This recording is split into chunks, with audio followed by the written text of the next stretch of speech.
तो देखते हैं यहाँ पे क्वेश्चन नंबर 7 में हमसे क्या पूछा गया है। An observer 1.7 metre tall is 20 under root 3 metre away from a tower. The angle of elevation from the eye of observer to the top of tower is 30 degree. Find the height of the tower.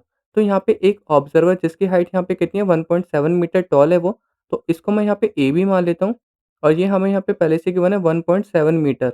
उसके बाद हमें यहाँ पे क्या दे रखा है, एक tower दे रखा है। टावर एंड ऑब्जर्वर के बीच की जो यहाँ पे दूरी है वो यहाँ पे कितनी गिवन है, 20 अंडर रूट 3 मीटर गिवन है। तो वो भी हम यहाँ पे लिख लेते हैं। और टावर की हाइट को हम यहाँ पे मान लेते हैं सी डी। ये हमारे यहाँ पे क्या हो जाएगा, सी डी हो जाएगा। उसके बाद हमें यहाँ पे क्या दे रखा है, एंगल ऑफ एलिवेशन दे रखा है जो कि हमारे यहाँ पे कितना है, 30 डिग्री है।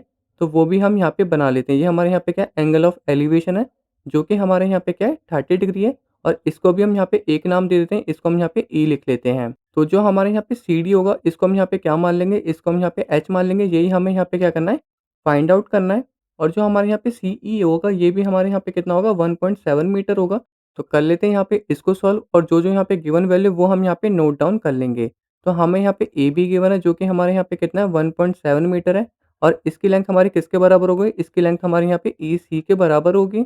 उसके बाद हमें यहाँ पे बी सी गिवन है जो कि हमारे यहाँ पे क्या है, टावर और यहाँ पे ऑब्जर्वर के बीच की दूरी है। ये यहाँ पे कितनी है, 20 अंडर रूट 3 मीटर गिवन है। और इसकी दूरी हमारे यहाँ पे किसके बराबर होगी, ए ई के बराबर होगी। ये भी हमारे यहाँ पे क्या होगा, 20 अंडर रूट 3 मीटर ही होगा। उसके बाद जो हमारे यहाँ पे सी डी है वो हमारे यहाँ पे किसके बराबर है, वो हमारे यहाँ पे ई सी प्लस ई डी के बराबर है। और ई सी हमारे यहाँ पे कितना है, 1.7 मीटर है। और सी डी को हमने यहाँ पे क्या माना था, एच माना था। और ई डी हमें यहाँ पे क्या करना है, फाइंड आउट करना है। तो ई डी को मैं यहाँ पे क्या लिख सकता हूँ, ई डी हमारे यहाँ पे हो जाएगा एच माइनस का 1.7 मीटर हो जाएगा। तो ई डी को हम यहाँ पे क्या लेके चलेंगे, एच माइनस का 1.7 मीटर लेके चलेंगे। अब जो हम यहाँ पे ट्रायंगल लेके चलेंगे वो हम यहाँ पे ए ई डी लेके चलेंगे। तो मैं यहाँ पे लिख लेता हूँ, in triangle A E D हमें यहाँ पे क्या फाइंड आउट करना है, हमें यहाँ पे ई डी फाइंड आउट करना है जो कि हमारे यहाँ पे क्या है, परपेंडिकुलर है। और ए ई हमारे यहाँ पे क्या है, बेस है।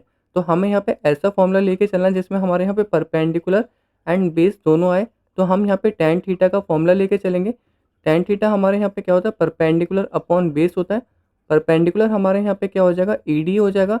एंड बेस हमारे यहाँ पे क्या हो जाएगा, ए ई हो जाएगा। और थीटा हम यहाँ पे क्या लेके चलेंगे, 30 डिग्री का लेके चलेंगे। तो ये हमारे यहाँ पे कितना हो जाएगा, tan 30 degree equal to E D हमें यहाँ पे क्या लेके चलना है, एच माइनस का 1.7 लेके चलना है। और ए ई हमें यहाँ पे 20 अंडर रूट 3 लेके चलना है। तो फर्दर यहाँ पे सॉल्व कर लेंगे। टेन 30 डिग्री की जो वैल्यू होती है वो हमारे यहाँ पे क्या होती है, 1 अपॉन अंडर रूट 3 होती है। उसके बाद यहाँ पे क्या दे रखा है, एच माइनस का 1.7। एंड नीचे हमारे यहाँ पे क्या आ जाएगा, 20 अंडर रूट 3। अब मैं यहाँ पे क्या करूँगा, क्रॉस मल्टीप्लाई कर लूँगा। तो ये हमारे यहाँ पे क्या हो जाएगा, एच माइनस का 1.7 इक्वल टू 20 हमारे यहाँ पे क्या हो जाएगा, ऊपर चला जाएगा। एंड नीचे हमारे यहाँ पे क्या था, अंडर रूट 3 था। अंडर रूट 3 से अंडर रूट 3 हमारे यहाँ पे क्या हो जाएगा, कैंसिल हो जाएगा। और h इक्वल टू हमारे यहाँ पे कितना आ जाएगा, 20। और नेगेटिव का 1.7 हमारे यहाँ पे दूसरी साइड जाएगा तो पॉजिटिव का 1.7 हो जाएगा। तो हाइट हमारे यहाँ पे कितनी निकल के आ जाएगी, 21.7 मीटर निकल के आ जाएगी। तो ये हमारे यहाँ पे क्या हो गई, सी डी की वैल्यू निकल के आ गई। और सी डी को हमने यहाँ पे एच माना था। तो कुल मिला के जो हमारे यहाँ पे हाइट ऑफ टावर निकल के आई वो हमारे यहाँ पे कितनी निकल के आ गई, 21.7 मीटर निकल के आ गई। होप आपको इस क्वेश्चन का आंसर भी समझ में आ गया होगा। अब हम चलते हैं अपने नेक्स्ट क्वेश्चन की तरफ।